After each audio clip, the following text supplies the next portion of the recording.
मंडळी, आज आपण अशा विषयावर बोलणार आहोत जे ऐकून कदाचित तुम्हालाही हा प्रश्न पडेल की आपण खरंच एका लोकशाही देशात राहतोय की अशा व्यवस्थेत राहतोय जिथे सत्ताधाऱ्यांना लोकांचं काहीच घेणं देणं उरलेलं नाहीये.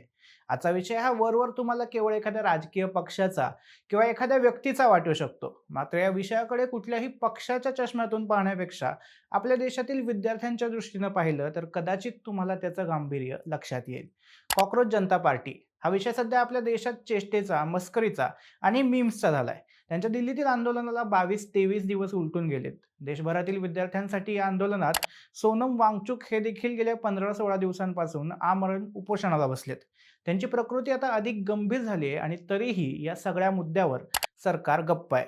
मंत्री राजीनामा द्यायला तयार नाहीयेत आणि मीडिया देखील वेगळ्याच गोष्टींमध्ये बिझी आहे. मग प्रश्न असा उरतो की हे सरकार आता सोनम वांगचुक यांचा जीव जाण्याचीच वाट पाहतंय का? विद्यार्थ्यांना न्याय मिळण्यासाठी आणखी किती बळी या सिस्टीमला द्यावे लागणार आहेत? हे सगळं प्रकरण काय आहे आणि हा व्हिडिओ का करावा लागतोय? हेच आपण आज बोलणार आहोत. नमस्कार, मी सुदेश आणि तुम्ही पाहताय विषयच भारी. हे सगळं कुठून चालू झालं ते सांगतो. या आंदोलनाची प्रमुख मागणी आहे देशाचे शिक्षण मंत्री धर्मेंद्र प्रधान यांचा राजीनामा. याला कारणही तसंच आहे. नीट परीक्षेमध्ये झालेली पेपर फुटी, नेट परीक्षेचा गोंधळ, सीयूईटी परीक्षेतला झालेला विलंब आणि सीबीएसई पेपर तपासणी पोर्टलचा गोंधळ, या सगळ्या गोष्टींमुळे लाखो विद्यार्थ्यांचं भवितव्य धोक्यात आलंय. देशभरात यावरून संतापाची लाट आहे आणि ज्या विभागाने या सगळ्या परीक्षा जबाबदारीनं आणि पारदर्शकपणे पार पाडायला हव्यात, त्या शिक्षण मंत्रालयाचे मंत्री धर्मेंद्र प्रधान आहेत. तसा तर नैतिकतेच्या आधारावर त्यांनी कधीच स्वतःहून पुढे येत राजीनामा द्यायला हवा होता. लोकशाहीमध्ये आपल्या छोट्याशा चुकीमुळे जर लाखो विद्यार्थ्यांचं भवितव्य धोक्यात येत असेल, तर संबंधित मंत्र्यांना जबाबदारी स्वीकारून पायउतार होणं अपेक्षित असतं. मात्र धर्मेंद्र प्रधान यांनी राजीनामा देणं तर दूरच, साधी स्वतःच्या चुकीची किंवा खात्याच्या अपयशाची जाहीर कबुली देखील दिलेली नाहीये. बरं, केवळ परीक्षा किंवा पेपरफुटीच्या मुद्द्यावरून त्यांना राजीनामा देऊ वाटला नाही हे समजू शकतो. पण त्यानंतर लाखो विद्यार्थी रस्त्यावर आले, त्यांच्यावर पोलिसांनी पाण्याचा मारा केला, प्रसंगी लाठीचार्ज देखील केला आणि या सगळ्या गोंधळात नैराश्यातून देशभरातील 10 ते 14 विद्यार्थ्यांनी टोकाचं पाऊल उचललं. तरीही धर्मेंद्र प्रधान आपल्या खुर्चीला फेविकॉल लावल्याप्रमाणे चिकटून बसलेत. यामुळेच कॉक्रोच जनता पार्टी धर्मेंद्र प्रधान यांच्या विरोधात आणि एकूणच सरकारविरोधात आंदोलनाला उतरली होती. मात्र या आंदोलनाला खरी धार आली ती सोनम वांगचुक यांच्या सहभागामुळे. लडाखचे प्रसिद्ध पर्यावरण कार्यकर्ते आणि शिक्षण तज्ज्ञ असलेले वांगचुक हे 28 जून पासून जंतर मंतरवर आमरण उपोषणाला बसलेत. आज 15-16 दिवसानंतर त्यांची प्रकृती अधिकाधिक खालावत चालली आहे. त्यांचं वजन 8 ते 10 किलोंनी कमी झालंय. ब्लड शुगर, बीपी सगळंच खाली घसरलंय. आता त्यांची हाडंही दिसू लागलीत. मात्र ते माघार घेण्यास तयार नाहीयेत. त्यांनी स्पष्टपणे सांगितलंय की आपला जीव गेला तरीही या आंदोलनापासून माघार घेणार नाही. एकीकडे साठेला पोहोचलेला एक ॲक्टिव्हिस्ट विद्यार्थ्यांच्या हक्कांसाठी उपोषण करत असताना सरकारकडून त्यांच्याशी संवाद साधण्याचा किंवा त्यांच्या मागण्यांवर तोडगा काढण्याचा साधा प्रयत्नही होताना दिसत नाहीये. उलट या सगळ्यात 26 जूनला एक महत्त्वाची आणि कदाचित तेवढीच अस्वस्थ करणारी घटना घडली. त्या दिवशी शिक्षण मंत्री धर्मेंद्र प्रधान यांचा वाढदिवस होता. कॉक्रोच जनता पार्टीचं आंदोलन सुरूच होतं. देशभरात कितीतरी विद्यार्थ्यांनी त्यापूर्वीच टोकाचं पाऊल उचललं होतं. कितीतरी शहरांमध्ये विद्यार्थी रस्त्यावर आले होते आणि या सगळ्या पार्श्वभूमीवर पंतप्रधान नरेंद्र मोदी यांनी एक्सवर पोस्ट करत धर्मेंद्र प्रधान यांना वाढदिवसाच्या शुभेच्छा दिल्या. एवढंच नाही तर राष्ट्रीय शिक्षण धोरण राबवण्याच्या दिशेने प्रधान करत असलेल्या कौतुकास्पद प्रयत्नांचीही मोदींनी प्रशंसा केली. हा केवळ एक औपचारिक वाढदिवसाचा संदेश नव्हता, तर तो एक पॉलिटिकल मेसेज होता. प्रधान यांच्यावर पंतप्रधानांचा पूर्ण विश्वास कायम आहे आणि कितीही विरोध झाला तरीही त्यांना हटवलं जाणार नाही. याआधीही पंतप्रधानांनी आपल्या अनेक मंत्र्यांच्या बाजूने असंच उघड समर्थन दिलंच आहे. प्रधान यांच्या बाबतीतही तोच पॅटर्न पुन्हा दिसून आला. बरं, या सगळ्यात लोकशाहीचा चौथा स्तंभ वगैरे मानला जाणारा मीडिया काय करतोय, हा खरं तर संशोधनाचा विषय आहे. एकीकडे नीट परीक्षेमुळे कितीतरी विद्यार्थ्यांनी टोकाचं पाऊल उचललंय, कितीतरी विद्यार्थ्यांचं भविष्य अंधारात गेलंय. त्या प्रकरणात पुढे काय झालं याचा कुठेच काही अपडेट नाही. ज्यांनी पेपर फोडला तेही चिल्लत. खरं तर असं सगळं सुरू असताना मीडियानेही सरकारला धारेवर धरायला हवं. पण आमचा मेनस्ट्रीम मीडिया आज काय कव्हर करतोय? त्यांच्यासाठी सोनम वांगचुक यांची खालावलेली तब्येत ही बातमी नाहीये. ज्यांच्यावर अन्याय झाला ते विद्यार्थी देखील बातमीचा विषय नाहीयेत.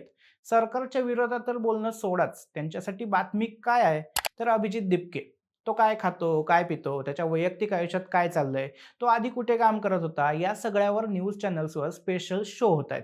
एकीकडे सोनम वांगचुक उपोषण करत असताना अभिजित दिपके कसा काय तिथे बसून जेवत असतो, हा आपल्या मीडियाला पडलेला प्रश्न आहे. उपोषण सुरू असताना धर्मेंद्र प्रधान कसे खुर्चीवर बसू नयेत हे मीडिया नाही विचारणार. बरं, अभिजित दिपकेने यावर स्पष्टीकरणही दिलं आहे, की वांगचुक यांनी स्वतःच कोर टीमला उपोषणापासून दूर राहण्याचे निर्देश दिलेत. कारण ही लढाई लांबणार आहे आणि सगळ्यांची तब्येत चांगली राहणं गरजेचं आहे.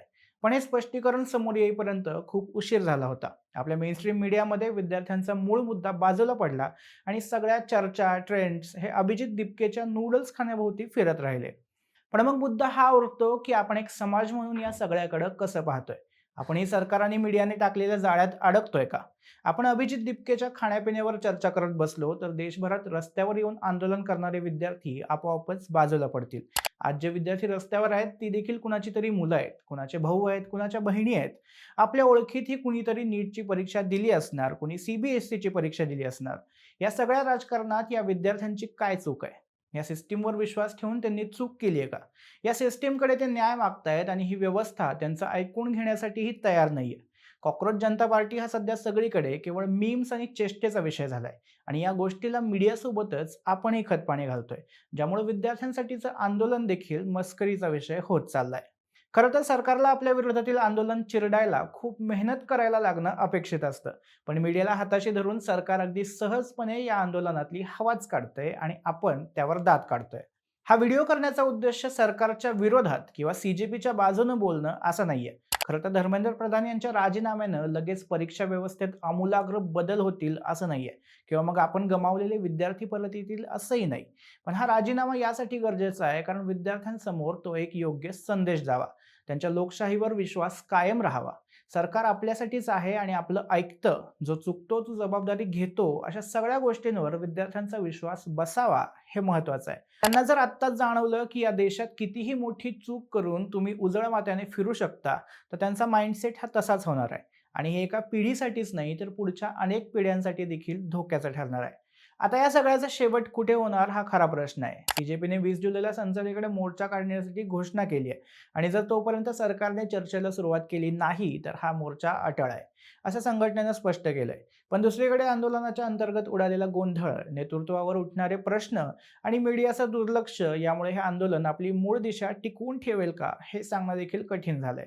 शेवटी मुद्दा हा आहे की जोपर्यंत परीक्षा व्यवस्थेतील पारदर्शकता, पेपर फुटीला जबाबदार असणाऱ्यांवरची कारवाई आणि विद्यार्थ्यांना खरा न्याय हे मुद्दे केंद्रस्थानी राहत नाहीत, तोपर्यंत कोणाचंही उपोषण, कोणाचाही त्याग वाया जाण्याचा धोका आहे.